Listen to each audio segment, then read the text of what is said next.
Hannah Reed had always followed the rules. At 30, she was the kind of woman who arrived early, color-coded her planner, and never missed a meeting. But on that gray November afternoon, something inside her snapped. She skipped work for the first time in her life and found herself wandering aimlessly through a small independent movie theater tucked between a laundromat and a nail salon in Eugene, Oregon. She didn't know what she was looking for, only that she didn't want to be home. Not after the fight she had with her father the night before, when he reminded her once again that she had thrown away her engineering degree for a glorified art hobby. Her dream of becoming a teacher had never sat well with him. She hadn't responded. She simply walked out and never looked back. The lobby smelled of buttered popcorn and lemon disinfectant. She chose a movie she'd never heard of, some quirky indie romance, and bought a small soda just to have something in her hand. Theater 9 was nearly empty. That was exactly what she wanted. Peace. Space. No eyes on her. She climbed to the very back row and sat in the center, kicking her legs over the seat in front of her. The lights dimmed.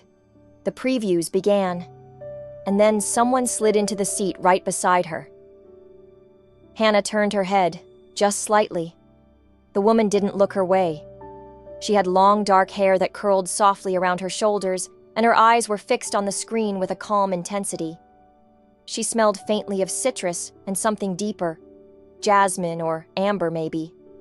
It hit Hannah like a memory she didn't have. There were at least 30 open seats. Why sit here? "Hey," Hannah whispered, unsure why she even spoke. The woman didn't answer, just gave a faint smile without looking away from the screen. Hannah shifted in her seat, feeling strangely aware of her own breathing. It was nothing inappropriate, nothing overt, but there was a charge between them. Something unspoken. Something that grew heavier with each passing moment. The movie began. It was a slow start, montages of lonely city life, a woman painting on a rooftop, a man writing letters to someone he couldn't reach. Hannah barely absorbed it. The woman beside her had crossed her legs, and their knees brushed just slightly. Hannah didn't move. She could feel her heartbeat rising. Every inhale pulled in that scent again. And when the woman finally turned toward her, fully this time, their eyes met. And Hannah froze. There was a softness there, a kind of confidence that disarmed her completely. The woman raised her hand slowly, brushing a stray strand of hair from Hannah's cheek, and for a second, time bent in on itself. It wasn't lust. It was something deeper. Recognition, maybe. Or the illusion of it. Hannah didn't know who moved first. Maybe they both leaned in. But suddenly, the woman's lips were on hers, and it wasn't gentle. It was urgent. Like they were both trying to pull something out of the other. Hannah responded with a hunger she didn't know she had. Her hand gripped the woman's forearm, and for a moment, the world vanished behind closed eyelids and the rhythm of shared breath. When they finally pulled apart, the woman rested her forehead lightly against Hannah's and whispered, "Come with me." Before Hannah could respond, the woman stood and reached for her hand. Still dazed, Hannah let herself be led out of the dark theater and down the hallway, past the bathroom signs and into the unmarked family restroom. It should have felt wrong. It should have felt reckless. But instead, it felt like falling into something she didn't know she'd been missing all her life. Inside that room, the lights were harsh and fluorescent, but neither of them seemed to notice. What followed wasn't graceful or perfect. It was messy and impulsive, driven by a loneliness neither of them had spoken aloud. Afterward, they sat in silence on the cold tile floor, backs against the wall, catching their breath. "What's your name?" Hannah finally asked. The woman glanced at her, wiped her lips, and said simply, "Marina." No last name, no details, just that. And somehow Hannah didn't ask for more. The morning after the theater encounter, Hannah woke up with sunlight slicing across her bedroom floor. But everything else felt dim. She hadn't slept. Not really. She kept replaying the kiss. The way Marina had pulled her close like she already knew her. like their bodies remembered something their minds didn't. But what haunted Hannah wasn't the intensity. It was the silence that followed. There had been no number, no last name, no, "let's meet again." Just a name and a vanishing presence, like a dream folding into morning. Still, as she sat at the edge of her bed, clutching her phone with a mix of hesitation and hope, the screen lit up. Unknown number. "Hey, you free tonight?" M. Her heart slammed into her ribs. She typed fast. "Me. You have a habit of surprising people, don't you?" M. "Only the ones worth surprising." 7 p.m. Same theater. Different film. Same seat. Don't be late. Hannah stared at the message like it might disappear if she blinked. Then, against all logic and self-preservation, she smiled. By 6:50, she was already in Theater 9, second row from the back. She had curled her hair, wore a black turtleneck and a swipe of red lipstick that made her feel like someone braver than herself. Marina arrived at exactly 7:01, holding 2 iced teas and a bag of chocolate almonds. She handed one to Hannah without a word, then settled into the seat beside her, the same one as before. They didn't talk during the movie, though their hands found each other partway through and stayed laced together until the credits rolled. After the film, they walked out into the cool night air, and Marina finally broke the silence. "I don't do relationships," she said plainly, like she was ordering coffee. "Not the kind with labels, or posts, or family introductions. I do moments. Clear, honest, intense, but temporary." Hannah blinked. "You came all the way here to tell me we're temporary?" Marina shook her head slowly. "I came because I liked how it felt. But I need to set expectations. I'm not here to hurt you later by pretending I can be someone I'm not." Hannah stared at her, torn between admiration and a dull ache growing in her chest. "So this is casual?" "It's real," Marina corrected. "Just not forever." Can you live with that? It was the kind of moment most people would walk away from. A warning flared red in Hannah's mind. But something about Marina's honesty disarmed her. It was rare to be seen so clearly and not asked to change. She nodded. "Okay, I'll be your moment." For the next 6 weeks, Hannah lived in a different world. They met in odd corners of the city, an overnight hike through Spencer Butte, a pop-up poetry reading in a warehouse, a midnight picnic by the Columbia River with flashlights and flannel blankets. Marina always brought the surprise. Hannah brought the laughter. They didn't discuss work, families, or the future. It was an unspoken rule. Instead, their world was built on sensation, kisses in parking garages, whispered stories in the rain, the press of Marina's hands over Hannah's eyes before revealing a new place or plan. Marina never stayed over, but she always left something behind. A scribbled quote on the bathroom mirror, a playlist on Hannah's phone, a scarf scented faintly like wild orange and clove. Still, cracks began to form. One night, while tangled together in Hannah's living room, Marina's phone buzzed. She didn't answer, but Hannah saw the name flash across the screen. Elise, Tokyo. The moment passed, but the name stayed. "Who's Elise?" Hannah asked a few days later. Marina hesitated for the first time. "My sister," she said too quickly. "It's complicated." She changed the subject before Hannah could press further. Then came the dinner invitation. It wasn't supposed to happen. But one night, Hannah's mother called unexpectedly, insisting she come over for Sunday dinner since her cousin Peter would be in town. It was the kind of gathering that Hannah couldn't avoid without raising questions. "Bring someone," her mother said casually. "You always talk about your dates, but never bring them around." Marina surprised her by agreeing. "I'll come," she said. "Just this once. But you need to know, if I feel like I'm being exposed, I vanish. No second chances." Sunday arrived, and Marina looked stunning in a navy blue wrap dress, her hair loose and wavy. They arrived at Hannah's family home in the suburbs of Springfield, Oregon, and everything seemed fine. Until they sat down to eat. Peter, the cousin from out of town, walked in carrying a bottle of wine, and froze when he saw Marina. His face drained of color. "Marina?" he asked, stunned. Hannah turned sharply. "You two know each other?" Marina, for the first time since they met, looked shaken. I used to know his father." Peter stared at her. "You're Marina Fujimoto, my dad's half-sister." The room went silent, cold. Hannah's stomach dropped. Her fingers went numb. "What did you say?" Peter looked between them. "She's your aunt, on your mom's side. Grandma never talked about her, but it's true. Ask Mom." Hannah couldn't breathe. She rose from the table slowly. Marina stood too, pale and rigid. "No one knew," Marina said softly. "I swear, Hannah, I didn't know." Hannah couldn't speak.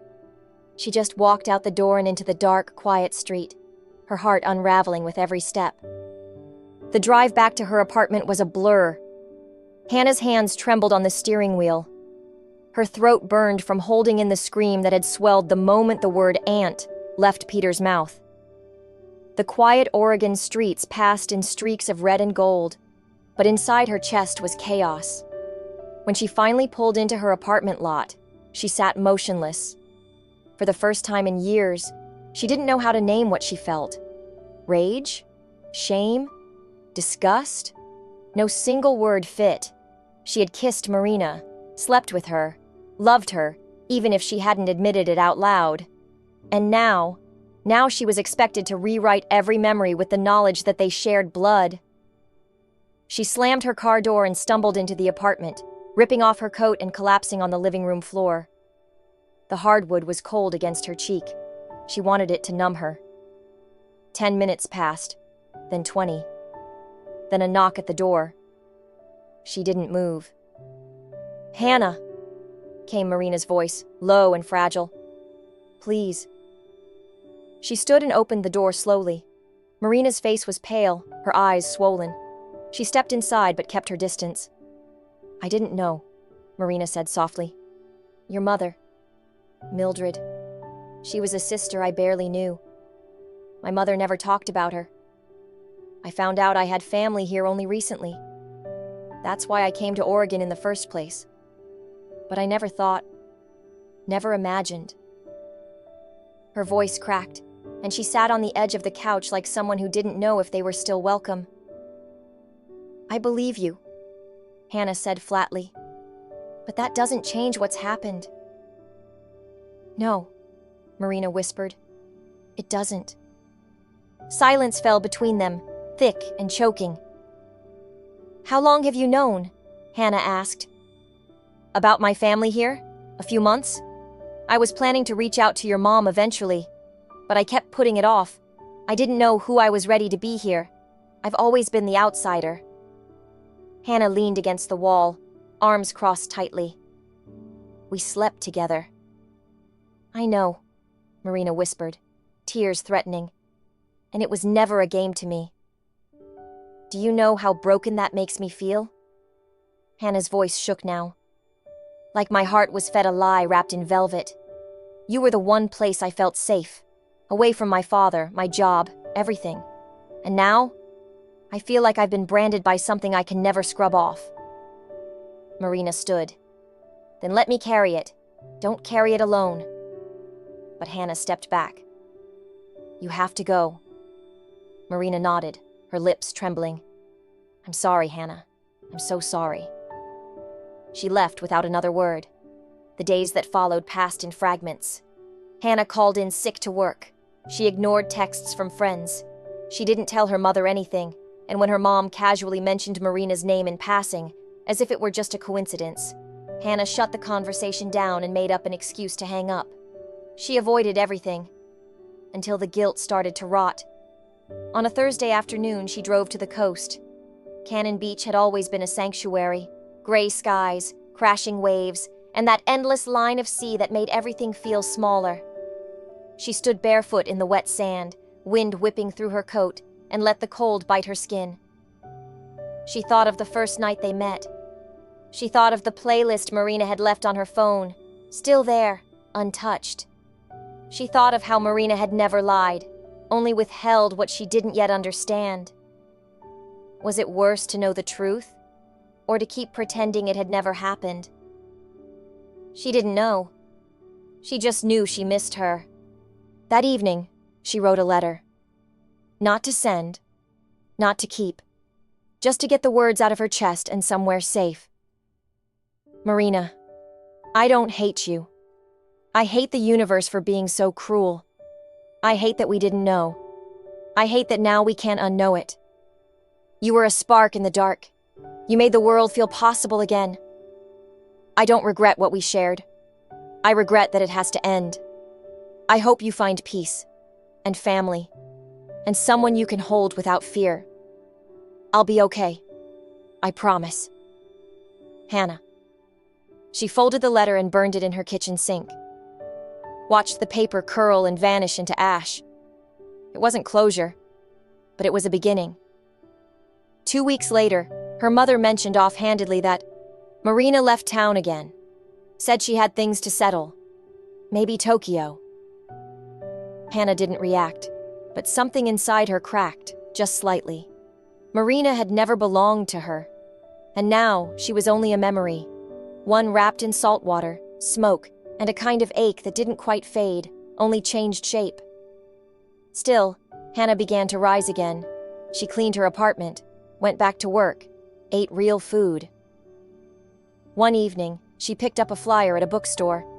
Community Storytelling Night. Share a moment that changed you. She smiled faintly. Maybe she would. It had been 6 months since Hannah last saw Marina. 6 months of rebuilding her routine, waking early, steeping her tea just right, and walking to her job at the Community Literacy Center.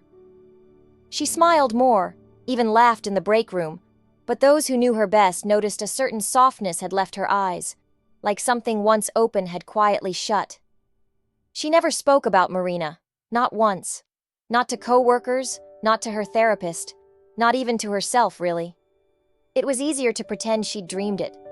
A short, strange fever that had burned bright and vanished without leaving any scars, at least none you could see. But then came the voicemail. Hannah was folding laundry one Sunday afternoon when her phone lit up with a number she didn't recognize. She let it go to voicemail. When she played it, the world went quiet. Hi, Hannah. It's Marina. I know I shouldn't call. I promised I wouldn't. But I'm in Portland for a few days. I've been working through some things. My mother's estate, my brother. You don't owe me anything. I just thought of you. I still do. I'll be at Oak Trail Cafe tomorrow noon. If you come, I'll be there. If not, I'll understand. No apology. No desperation. Just a door cracked slightly open. Hannah sat on the edge of the bed, the pile of laundry forgotten. Her first instinct was to delete the message. Burn the bridge again. After all, nothing good could come from stirring up what they had buried. But part of her, the part that had spent 6 months pretending, wanted to see Marina one last time. Not to rekindle, just to understand. She didn't tell anyone where she was going the next day. The Oak Trail Cafe was small, tucked between a used bookstore and a flower shop on a quiet corner near the Willamette River. It smelled like espresso and cinnamon. The walls were pale green, the windows fogged from the late spring drizzle. Marina was already there. She sat at a table near the window, reading a book. Her hair was shorter now, chin length and tucked behind her ears. She wore no makeup, no perfume Hannah could detect. Just a thick gray sweater and the kind of stillness that made people pause. When Hannah walked in, Marina looked up, and for a moment, neither of them moved. Then Marina stood. "Hi," she said softly. "Hi," Hannah replied, sliding into the seat across from her. Neither smiled, but neither looked away. "I wasn't sure you'd come," Marina admitted. "I wasn't sure either," Hannah said.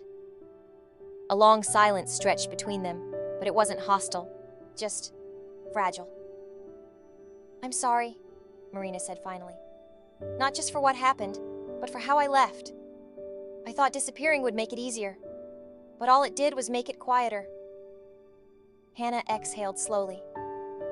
"Quiet isn't always peace." Marina nodded. "I've been sorting through my mother's things. I found letters, journals, pictures. She wrote about your mother, Mildred. Said they were close once, before everything got complicated." "So, you really didn't know we were family?" Hannah asked, not accusing, just needing to hear it again. "I swear I didn't. When Peter said it, I felt my whole life tilt. I kept thinking, how could the person I feel most drawn to be part of me?" They both looked down. "I've thought about it every day," Hannah whispered. "Not just what happened, but how it felt, how it mattered. I've tried to hate you, you know." Marina gave a sad half laugh. "I've tried to forget you. And? I failed." Hannah smiled faintly for the first time. "I'm not here to reopen anything," Marina said. "I just wanted you to know I'm okay, and I hope you are too." "I am," Hannah said, and to her own surprise, realized it was mostly true. They sat there for another 10 minutes, sipping coffee and watching the rain stripe the windows. When the time came to leave, neither reached out for a hug. They just nodded, and Marina said, "Goodbye, Hannah." But as Hannah turned to go, she paused. "I kept one thing," she said, pulling out her phone. She opened the old playlist Marina had made. "Sometimes, when it's late, I still listen to this." Marina blinked. "You do?" "Yeah. It reminds me I'm capable of loving someone completely, even if I wasn't meant to keep them." She tucked her phone away and walked out the door. Marina didn't follow. That night, Hannah stood in her apartment, staring out at the city lights. She didn't feel broken anymore, just changed. She had met someone who mirrored her in ways no one else ever had. And yes, the universe had played a cruel trick. But not all wounds were meant to be scrubbed clean. Some stayed because they taught you how to live differently. In the months that followed, Hannah said yes to more invitations. She laughed louder.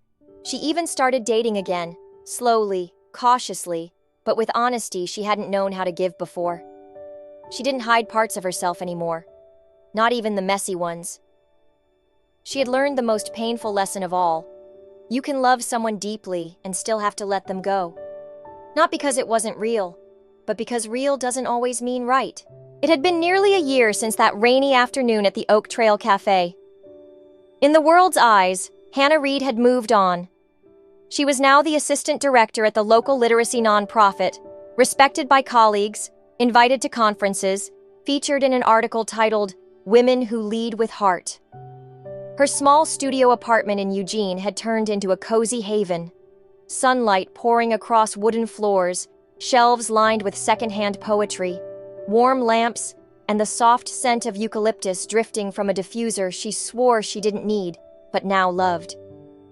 But on quiet nights, when the wind howled down from the mountains and the heater clicked and groaned, Hannah would lie on her back, staring at the ceiling, and think of her. Not with longing anymore, but with weight. There are loves that take your breath, and then there are loves that change how you breathe altogether. One Saturday afternoon, while Hannah was cleaning out a storage trunk in her closet, she found the scarf Marina had left behind nearly a year ago. It was tucked between old sketchbooks and a broken Polaroid camera she'd meant to fix. She pressed the fabric to her face. The scent had faded, but not entirely.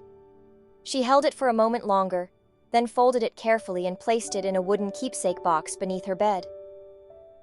Later that week, Hannah joined a grief support group, not for death, exactly, but for ambiguous loss. It met in a quiet corner of the city library every Wednesday evening. Most attendees had experienced estranged parents, friends who vanished without closure, or long-term partners who had left with no explanation. Hannah didn't speak the first 2 meetings. She just listened. But on the third week, as the group circled around their folding chairs, the facilitator, a woman named Cheryl with kind eyes and a notebook always in her lap, gently prompted, "Hannah, would you like to share something tonight?" She hesitated, then nodded. "I loved someone," she began, voice low. "We weren't supposed to. We didn't know we weren't supposed to.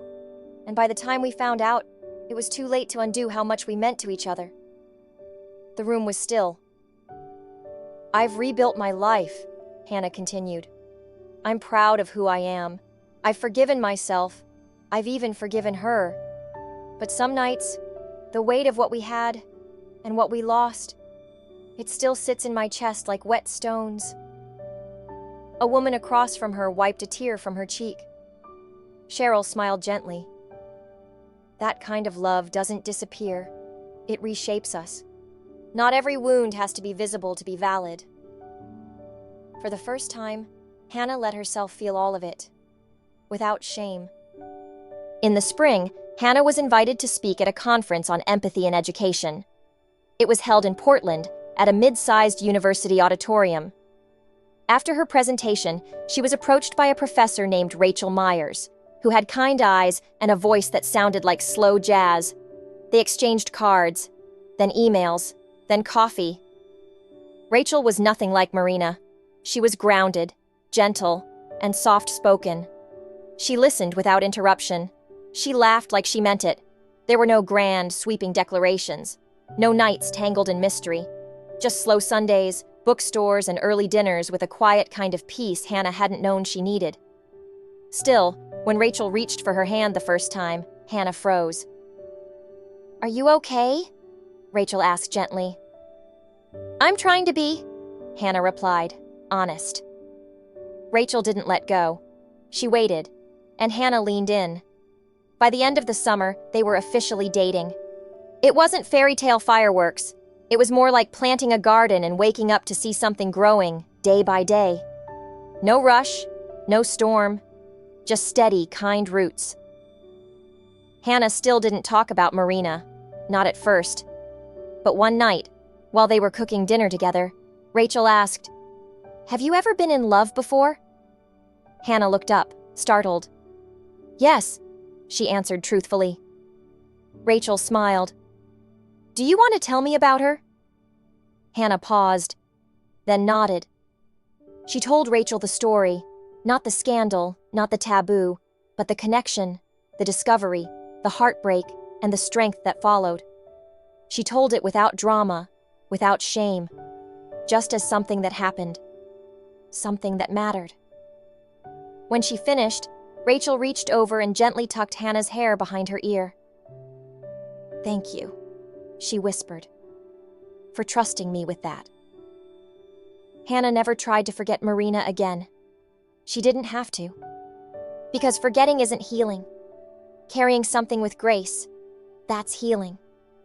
And as she walked through life, hand in hand with Rachel, surrounded by students she mentored, colleagues who admired her, and friends who knew her story, Hannah carried Marina not like a wound, but like a shadow. Quiet, soft, always behind her, but no longer in control of the light. It was a quiet Sunday morning in Eugene when Hannah received the envelope. No return address. The handwriting on the front was elegant, slanted, and unmistakably Marina's. She stood in the kitchen, fingers trembling slightly as she opened it. Inside was a postcard, painted in watercolor, soft blues and greens blending into the coastline. It was Cannon Beach, the very place Hannah had once fled to when the truth broke her heart. On the back, only a few lines were written. "I walked here yesterday and thought of you.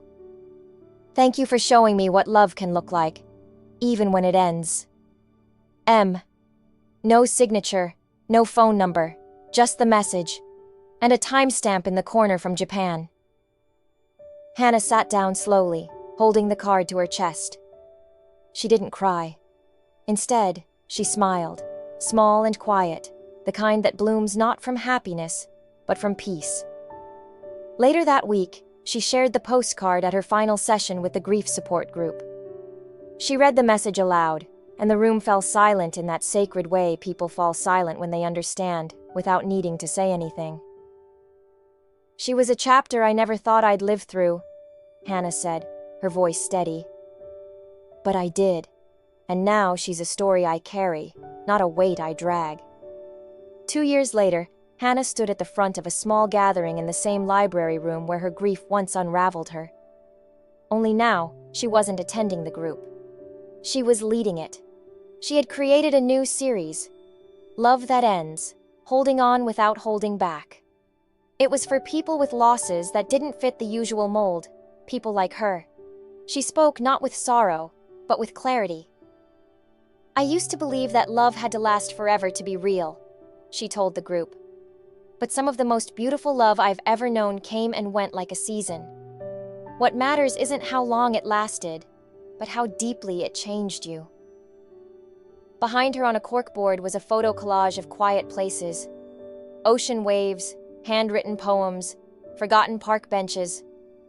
One image stood out, a familiar scarf draped over a windowsill, sunlight warming the fabric. At home that night, Hannah curled up next to Rachel on their couch, watching their dog snore softly at their feet. Rachel reached over, squeezing her hand. "You okay?" she asked. "I'm good," Hannah said, and she meant it, because some loves burn fast and vanish, while others grow slow and stay. But each one teaches you something, about who you are, about what you need, and about the strength it takes to love bravely even when it ends. Hannah had learned to carry them all, not in pain, but in peace. As we grow older, we come to understand that not every love story ends with a wedding, a house, or a golden anniversary. Some loves enter our lives like a passing storm, brief, overwhelming, and unforgettable. Hannah's journey reminds us that even the most unexpected, painful, or impossible love can shape us in the most profound ways.